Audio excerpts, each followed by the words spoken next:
دوستو اس وقت کی سب سے بڑی خبر قطر کی طرف سے یہ خبر سامنے آئی ہے۔ آپ سب کو پتہ ہے کہ سیز فائر کے اوپر بات شروع ہے اور پیرس میں کچھ عرب ممالک اور کچھ یو ایس برٹین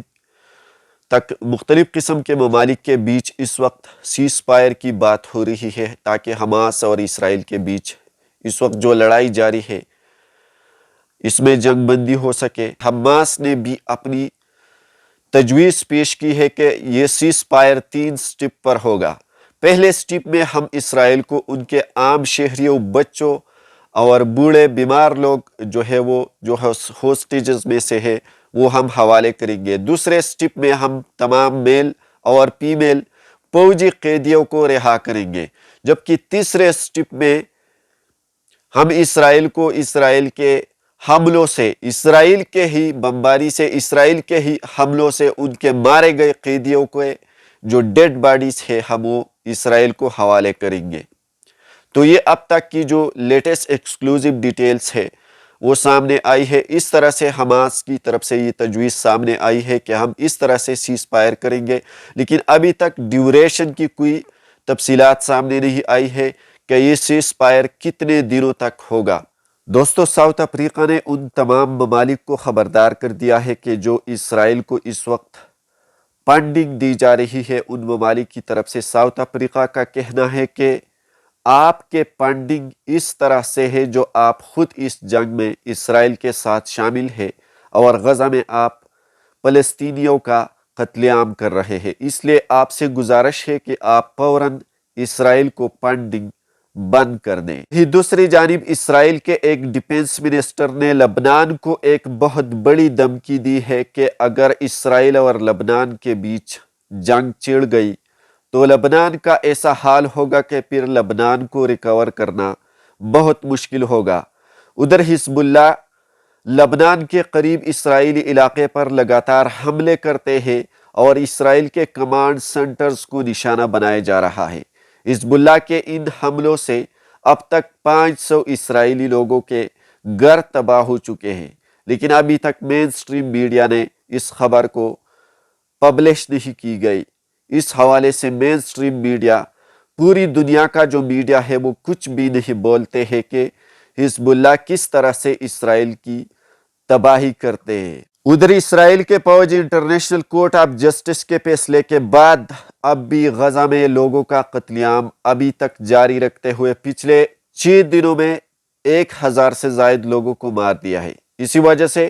اسرائیل کے ان لگاتار حملوں کی وجہ سے خان یونس کے علاقے سے بہت بڑی تعداد میں لوگ جا رہے ہیں، نقل مکانی کر رہے ہیں، کیونکہ وہاں زندگی بسر کرنا بہت مشکل ہو چکا ہے۔ حماس مجاہدین کے حملوں سے آج بھی اسرائیل کے درجنوں کی تعداد میں فوجی شدید حالت میں زخمی ہوئے اور اسرائیل اپنے ان زخمی فوجیوں کو ہیلی کاپٹرز کے ذریعے لے جایا جا رہا ہے۔ اس کے علاوہ دوستو اس وقت امریکہ اور ایران کے بیچ جو کشمکش جاری ہے، امریکہ بار بار یہ دھمکیاں دی جا رہی ہے ایران کو کہ ہم آپ کے اوپر حملے کریں گے، آپ نے ہمارے فوجی اڈے کو نشانہ بنایا گیا ہے اور آپ کی وجہ سے ہمارے 3 فوجی جو ہے وہ مارے گئے ہیں، ساتھ ہی ساتھ 50 کے آس پاس ان کے فوجی جو ہے وہ شدید حالت میں زخمی ہو چکے ہیں۔ تو اس وقت یہ امریکہ کے اوپر ایک سپر پاور اپنے آپ کو مانتے ہیں، تو امریکہ کے اوپر ایک بہت بڑا اٹیک ہے اور پوری دنیا میں اس وقت امریکہ کی ضلالت ہو رہی ہے۔ تو اسی وجہ سے امریکہ اپنی عزت کے لیے ایران کے اوپر اٹیک کرنے کی پلان بنا رہا ہے، لیکن ابھی تک جو صورتحال ہے اس کے مطابق یہ کہا جا رہا ہے کہ پہلے امریکہ کہتے تھے کہ ہم ایران کے اندر جو ایران کے جو فوجی اڈے ہیں یا جو ان کے جو نیوکلیئر ویپنز ہے یا جو ان کے ہتھیار ہے جہاں پر خاص پرٹیکولر پلیسز ہے، امریکہ کا کہنا یہ تھا کہ ہم اس کو ٹارگٹ کریں گے، اس کے اوپر ہم حملہ کریں گے۔ لیکن اس کے بعد کیا ہوا، جب امریکہ کی طرف سے یہ سٹیٹمنٹ، یہ بیان سامنے آیا تو ہم آپ کو منہ توڑ جواب دیں گے۔ اس کے بعد پھر امریکہ کے اوپر پریشر آیا اور پھر اس کے بعد امریکہ نے کیا کر دیا کہ امریکہ نے کہا کہ ہم اپنے عزت کے لیے ہم ایران کے اندر حملے نہیں کریں گے، لیکن ایران سے جو باہر ایران کے جو مختلف قسم کے جگہ ہے جہاں پر ایران کے کچھ پرٹیکولر لوگ رہتے ہیں، تو ہم ان کے اوپر حملہ کریں گے اور ان کو جانی نقصان بھی نہیں پہنچائیں گے، لیکن اپنے عزت کے لیے ہم یہ حملہ کریں گے۔ پھر اس کے بعد بھی ایران نے بہت مضبوط جواب دیا، منہ توڑ جواب دیا۔ اگر امریکہ نے ہمارے مٹی کے اوپر، ہمارے سرزمین کے اوپر یا ہمارے کسی بھی جگہ کے اوپر امریکہ نے کوئی حملہ کر دیا تو ہم اس کو منہ توڑ جواب دیں گے اور امریکہ کا بہت بڑا نقصان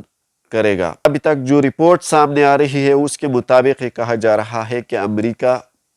اس پلین میں ہے، ہو سکتا ہے کہ آنے والے چند گھنٹوں میں یا آنے والے چند دنوں کے اندر ایران کے اوپر کوئی حملہ کر سکے۔ تو یہ اس وقت کی ایکسکلوزیو اپڈیٹس تھی جو کہ میں چاہتا تھا کہ آپ کے ساتھ شیئر کر سکوں۔ مزید ویڈیوز دیکھنے کے لیے ہمارے ساتھ رہیے۔ اس چینل کو ابھی سے سبسکرائب کر کے آل نوٹیفیکیشن آن کیجیے اور اس ویڈیو کو بھی زیادہ سے زیادہ لائک کیجیے، شیئر کیجیے۔ ملتے ہیں آپ کے ساتھ اگلی ویڈیو میں، تب تک کے لیے خدا حافظ۔